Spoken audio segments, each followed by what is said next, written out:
የሚያበላህ ሰው የሚቆጣጠርህም ጭምር እንደሆነ ተረዳ። የቀድሞው የቡርኪና ፋሶ ፕሬዝዳንት ቶማስ ሳንካራ ንግግር ነው። ዛሬ ብዙዎች የሳንካራ ምትክ እያሉ የሚጠሯቸው በመፈንቅለ መንግስት ወደ ስልጣን የመጡት ሻምበል ኢብራሂም ትራኦሬም ይህንኑ ሐሳብ እየደጋገሙት ነው። ሻምበል ኢብራሂም ትራኦሬ የአፍሪካ ቀጣዩ የነጻነት የታሪክ ምዕራፍ የሚጻፈው ፓሪስ፣ ዋሽንግተን ወይንም በሌላ የውጭ ሀገር ዋና ከተማ ሳይሆን እዚሁ በአፍሪካ ምድር ነው የሚል ንግግራቸውን እየደጋገሙት ነው። በጎርጎሮሳውያኑ አቆጣጠር 2022 በወታደራዊ ኃይል ወደ ስልጣን በመምጣት ቡርኪና ፋሶን እያስተዳደሩ ያሉት የ38 ዓመቱ ሻምበል ኢብራሂም ትራኦሬ በቅርብ ጊዜው ንግግራቸው ለአፍሪካውያን እውነተኛው ነጻነት ከኢኮኖሚያዊ ጥገኝነት ነጻ መውጣት መቻል ነው ብለዋል።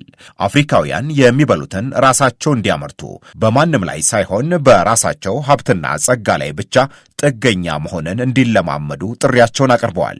ትራኦሬ በዚሁ ንግግራቸው የሚጠቀምበትን ራሱ የማያመርት ራሱን ችሎ ህዝቡን የማይቀልብ አህጉር መቼም ቢሆን ነጻ ሊሆን አይችልም ብለዋል።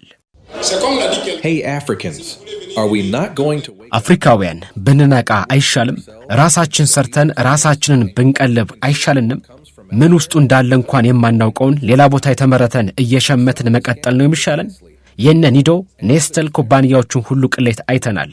ለራሳቸው ሀገርና ለአፍሪካ የሚሸጡት የወተት ምርት የተለያየ ነው። The milk they sell over there is not the same as what they sell in Africa and all. ሻምበል ኢብራሂም ትራኦሬን ዛሬ ብዙ አፍሪካውያን የጽናት ከውጪ ተጽዕኖ የመላቀቅና የነጻነት ምልክት አድርገው ያነሷቸዋል። የዛኑ ያክል በሀገሬው የፖለቲካ እንቅስቃሴ ላይ ገደብና ክልከላም በማድረግ በተለይ በምዕራባውያን ሀገሮች የሚከሰሱና የሚወነጀሉ መሪ ለመሆን በቅተዋል።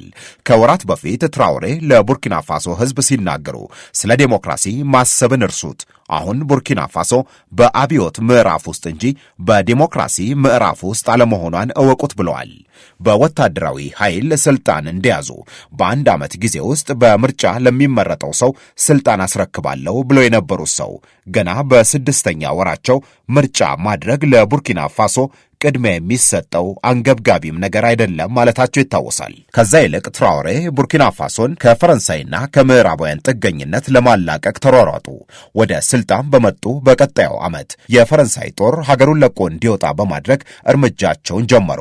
ምዕራባውያንን አባረው ሩሲያን እጃቸውን ዘርግተው ተቀበሉ። በዛው በሳህል ቀጠና በወታደራዊ ኃይል ስልጣን ከያዙት የማሊው ጀነራል አሲሚ ጎይታና የኒጀሩ ጀነራል አብድራማኔ ቺያኒ ጋር በመሆን ከምዕራብ አፍሪካ የኢኮኖሚ ማህበረሰብ ኢኮዋስ በመውጣት የራሳቸውን የሳህል ሀገራት ትብብር ወይንም አሊያንስ ኦፍ ሳህል ስቴትን መሰረቱ። የሁሉ አካሄዳቸው በአፍሪካውያን ዘንድ እንደ የጀግንነት ምልክት፣ በቡርኪና ፋሶ ህዝብ ዘንድ ደግሞ የሳንካራ ምትክ ቆራጡና አብዮታዊው መሪ ሲያሰኛቸው በፈረንሳዮችና በምዕራባውያን ጥርስ እንዲነከስባቸው ሆኑ። እነርሱ ብዙ ጎርተውናል፣ ብዙ አረመናዊ ነገር ፈጽመውብናል። አሁን ደግሞ እኛው ራሳችን መልሰን እንወዳቸዋለን። እረ እንዲያውም ከራሳችን በላይ ነው የምንወዳቸው። ይሄ የስቶክሆልም ሲንድረም የሚባለው ችግር አይነት ነው። የሚጠላንን መልሰን መውደድ። ይህንን መረዳት ካልቻልን የለንም፣ አልቆልናል።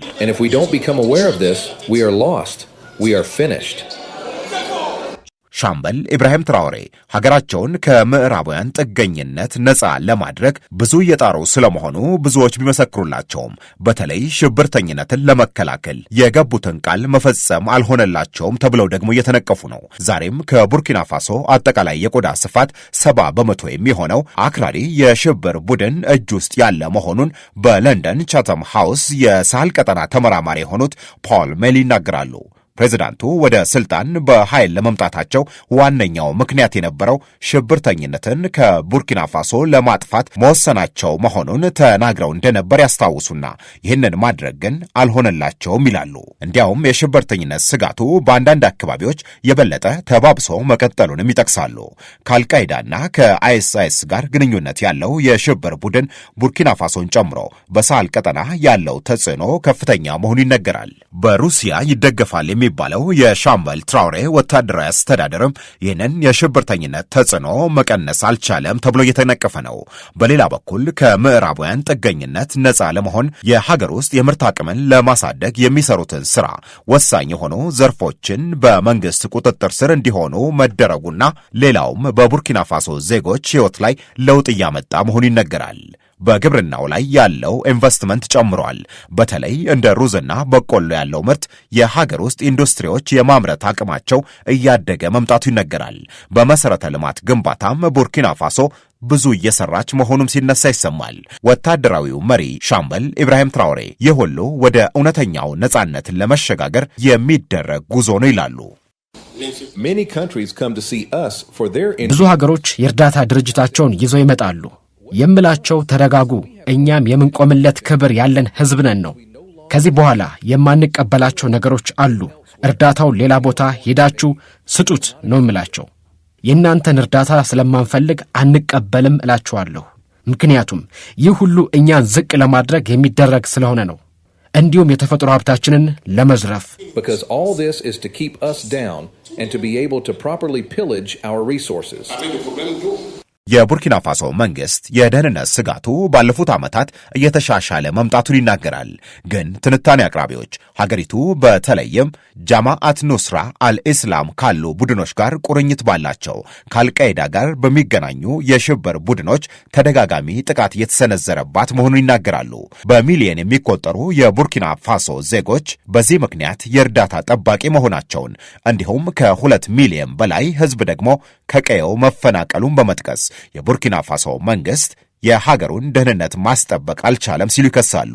እነዚሁ ትንታኔ አቅራቢዎች የሽብር ቡድኖቹ በቡርኪና ፋሶ የተለያዩ ግዛቶች ተደጋጋሚ ጥቃት እየፈጸሙ ንጹሐንን እየገደሉ ነው ብለዋል። አልጀዚራ የመረጃ ምንጭ ስለ ቡርኪና ፋሶ መሪ ሻምበል ኢብራሂም ትራውሬ ሲጽፍ እንዲህ አለ።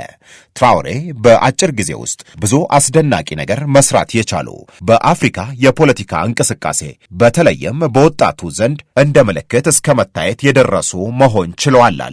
መለኪያው የደህንነት፣ የሰብአዊ ሁኔታ፣ የፖለቲካ ነጻነትና ሽብርተኝነትን መዋጋት ከሆነ ግን መልካቸው የተለየ ነው ብሏል። እሳቸው ግን አሁንም ቀድመን በኢኮኖሚው እንደግ፣ ከጥገኝነት ነጻ እንሁን፣ ለዲሞክራሲው እንደርስበታለን እያሉ ነው። ሲጂቲኤን፣ አልጀዚራ፣ ዲደብሊው፣ ቲአርቲ አፍሪካና ሌሎች ድረገጾችን በመረጃ ምንጭነት ተጠቅመናል።